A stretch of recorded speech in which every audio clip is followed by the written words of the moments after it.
Final Fantasy XIV Online. Now that I've shown you what you're capable of as a healer, to an extent, let me give you more of an in-depth explanation. Stay with me because I'm about to do that. This is Mystic with Mystic Shepherd Gaming, and I've been playing Final Fantasy on and off for 5 years, not consistently, and I also have been gaming for decades. So I showed you in part one of how to heal or how to be a beginner healer or, that kind of thing. I showed you what you're capable of and gave an explanation, but let me go ahead and give you a little bit better explanation. I'm showing you here actually how I have my bar set up, and by no means does that mean that you should set it up this way. But I can tell you right now, the Psychic and the Aldequin, they're both on the L1 and R1 on the up on the directional D-pad and on the triangle. Basically, those are going to be your best friends because you alternate between the two of them to successfully or be more of a successful healer on the Scholar. Now here I'm showing you with the White Mage, they have a regen. All of the healers have like the, oh my gosh, let me give them a whole life bar of healing at once kind of move. And they are each unique in their own way in that, like, the White Mage can regen, and they give like a, they all give a group heal, but the White Mage gives a group heal over time. The Scholar gives like a group shield / little bit of a heal buff kind of thing. The Astrologian, they are the best of both worlds, but I'm not that crazy about the Astrologian, but that's my personal preference. I get too caught up with the cards that you can throw that gives like spell speed buff, or like the tank buff, what used to be a tank buff, or a mana buff. So basically, in a sense, in old school terms, you would have been like a slight controller / healer, if that makes sense. If it doesn't, I apologize. But basically, you can control how fast your party members can DPS or give them mana back. Like with the Bard, they can sing a song that gives mana back or TP back or that kind of thing, or what used to be TP. I don't even know. It's been so long since I played that type of character. Anyway, so I'm showing you, this is the Scholar, and you can see, on the upper right hand portion of the screen where it says Scholar. I'm showing you the different spells. I'm showing you what they do. Each one has a damage buff. Each one can heal.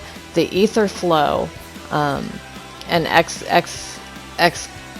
can't even say that, excongruation or whatever. Those are that's at a higher level. But see, and I'm showing you the heal, the cure 2. If you spam cure 1, the first one, then suddenly all of a sudden cure 2 will show up like with jaggedy highlighted outlines. That means if you cast it, you'll get it for free, no mana cost. Medica 2 is basically your group heal over time, which is an awesome thing, and you'll use that often with the White Mage. Scholar, White Mage, Astrologian, they all have like a dot. Arrow is the first dot for the White Mage, and it turns into, oh my goodness, what's the name of it? I'll tell you in a second because I'm probably going to go down. I'm showing you Holy, which is a stun / damage move. That's unique to the White Mage.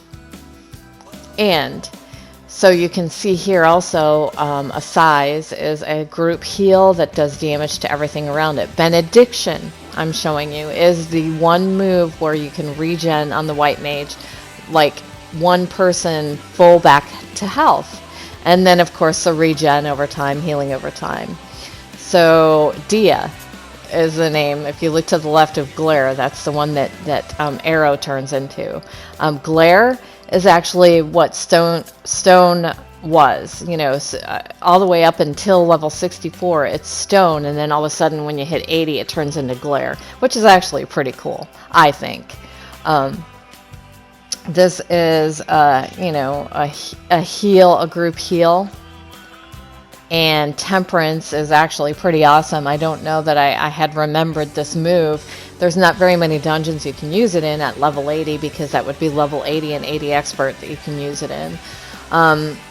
This is a pretty excellent damage move. It basically, you have to have like the little flower petals. You have to have it full to be able to use it. And when it's full, then you do like massive damage.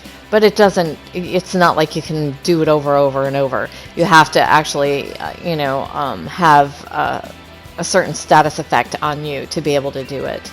So now I'm going to show you the Astrologian, even though I'm not super confident and experienced with them.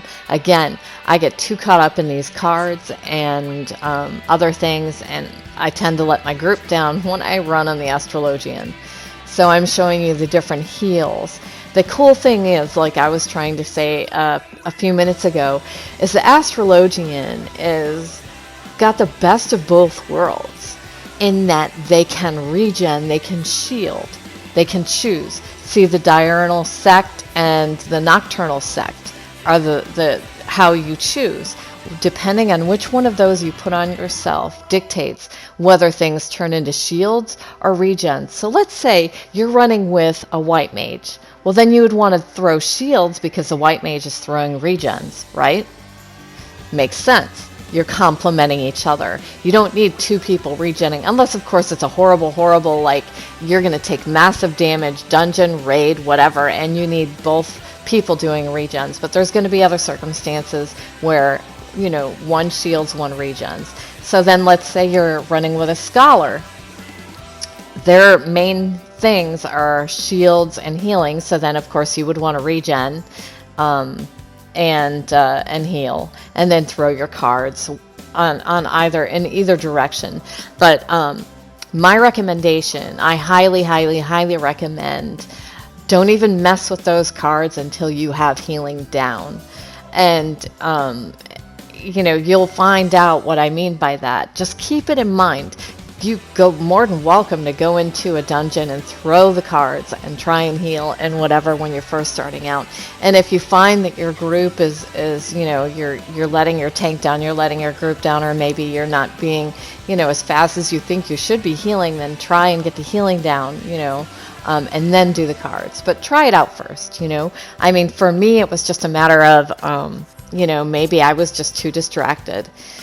So hopefully this was a little bit more of an in-depth explanation on healing and the 3 different types of healers in Final Fantasy XIV. Thank you so much for watching. Remember to smash that like button, ring the bell to be alerted when I put out new videos or go online, live stream, and hit that subscribe button. Thank you so much again for watching. Have a fabulous day.